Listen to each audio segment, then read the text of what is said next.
বিশ্বনবী যখন দোয়া করলেন, ওই দোয়া যখন সৈয়দনা ওমর ফারুকের হৃদয়ে স্পর্শ করলো, সৈয়দনা ওমর ফারুক সব সময় বিশ্বনবীরে ফলো করতে আরম্ভ করলেন। বিশ্বনবী ডানে গেলে লুকিয়ে লুকিয়ে ওমর ফারুক ডানে যায়, বিশ্বনবী বায়ে গেলে লুকিয়ে লুকিয়ে ওমর ফারুক বায়ে যায়। বিশ্বনবী একবার মসজিদুল হারামে যে নামাজ পড়তে শুরু করলেন, ওমর ফারুক তখন বিশ্বনবীর পিছু পিছু ছদ্মবেশে পেছন থেকে যে বিশ্বনবী কিভাবে নামাজ পড়ে দেখতে শুরু করলেন। বিশ্বনবী ইন দা মিন টাইম এশার নামাজে আল হাক্কাতুমাল হাক্কা তেলাওয়াত শুরু করে দিলেন। আল হাক্কাতুমাল হাক্কা তেলাওয়াত শুরু করে দিলেন। তেলাওয়াত করতে করতে বিশ্বনবী যখন তেলাওয়াত করতেছে, ওমর ফারুক এরকম দুলতেছে আর মজা পাচ্ছে। ওমিয়া বিশ্বনবীর কণ্ঠ বুঝি আমার মতো কণ্ঠ, আপনার মতো কণ্ঠ, আহমদ বিন ইউসুফের কণ্ঠ, আব্দুল বাসিতের কণ্ঠ না? আহা, বিশ্বনবীর গলায় যে কি সুরের ঝংকার আল্লাহ দিয়েছেন, কি সুরের লহরী আল্লাহ দিয়েছেন, একবার যে শুনতো পাগল হয়ে যেত।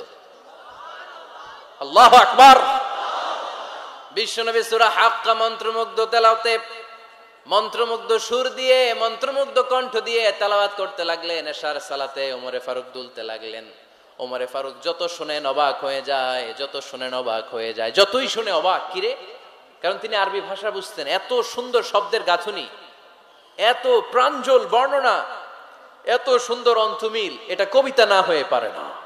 উনি মনে মনে ভাবলেন এটা মনে হয় কবিতা। It might be poem, it could be poem. Muhammad মনে হয় কবি হয়ে গেছে, তার কাব্য প্রতিভা দিয়ে সে এটা বানিয়েছে। তা না হলে এত সুন্দর কথা, এটা কবিতা না হয়ে পারে। ইন দ্য মিন টাইম বিশ্বনবী কিন্তু দেখতেছে না যে পেছনে ওমর। বিশ্বনবী তেলাওয়াত করছিলেন। ইন দ্য মিন টাইম বিশ্বনবী পড়ছিলেন, ওমা হুয়া বিকাউলি শাইরিন কলিলাম মা তুমিনুন। এই আয়াতের অর্থ হলো এটা কোনো কবির কথা নয়, খুব অল্প সংখ্যক লোকই তোমরা ঈমান আনো। সুবহানাল্লাহ পড়ে।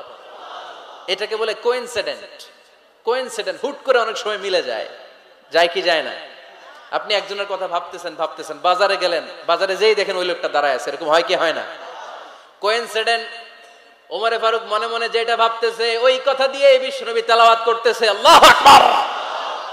বিশ্বনবী যে আয়াত তেলাওয়াত করছিলেন, আয়াতের অর্থ হলো এটা কোনো কবির বানানো কবিতা না, খুব অল্প সংখ্যক লোকই তোমরা ঈমান আনো। ওমর ফারুক আটকে উঠলেন, থমকে দাঁড়ালেন। ঘটনা কি? আমি মনে মনে ভাবলাম, কিরে এত সুন্দর কথা, এটা তো মানুষের কথা হতে পারে না, এটা নিশ্চয়ই কবিতা, কবির কথা।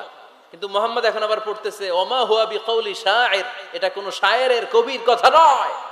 কলিলাম মা তুমিনুন, অল্পই তোমরা ঈমান আনো। তার মানে আমার মনে যা চলে মুহাম্মদ এটা টের পায়। মুহাম্মদ গণক। নাউজুবিল্লাহ পড়বেন না?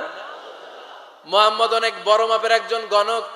মানুষের হৃদয়ে কি চলে, মনে মনে কি ভাবে, মুহাম্মদ না দেখেও বলে দিতে পারে। ইন দা মিন টাইম বিশ্বনবী পরের আয়াতে পড়লেন, ওয়ালা বিকাউলি কাহিনিন কলিলাম মা তাযাক্কারুন। এই আয়াতের অর্থ হলো এটা কোনো গণকের বানানো গণনা নয়, খুব অল্প সংখ্যক লোকই তোমরা উপদেশ হিসেবে এটাকে মানো। সুবহানাল্লাহ পড়েন। এবার আর ওমর ফারুকের সহ্য হয় না, কি আজীব তামাশা। প্রথমে মনে করলাম কবিতা, মোহাম্মদ কয় কবি না, সে কবি না, এটা কবিতা না। তারপর ভাবলাম সে গণক, সে আয়াত পরে পরে বলে দিল এটা গণনা নয়, তাহলে এটা কি? এটা কি কবিতাও না, গণনাও না, তাহলে এটা কি? বিশ্বনবী তখন বললেন, তানজিলুম মির রাব্বিল আলামিন। সুবহানাল্লাহ পড়েন।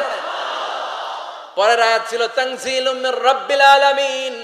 এটা দুনিয়ার কোন কবির বানানো কবিতা না, এটা কোনো গণকের গণনা না, এটা কোনো সাহিত্যিকের বানানো সাহিত্য নয়, এটা মহাবিশ্বের পরিচালক রব্বুল আলামিনের কাছ থেকে পাঠানো কিতাব কোরআন।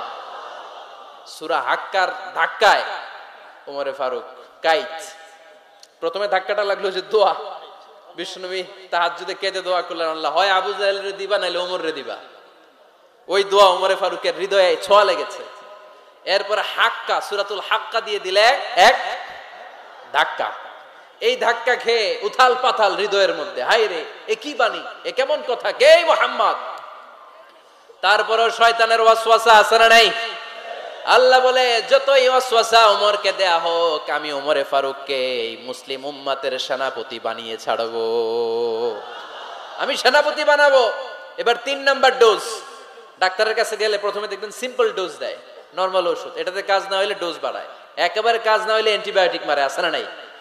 আল্লাহ প্রথমে দোয়ার ছোঁয়া লাগালেন, তারপর সূরা হাক্কা দিয়ে ধাক্কা মারলেন, এরপরে রব্বুল আলামিন বলেন এবার 3 নাম্বার ডোজ সূরা তহা দিয়ে আমি তোমার হৃদয়টারে উজালা বানায় দেব রে ওমর। শয়তান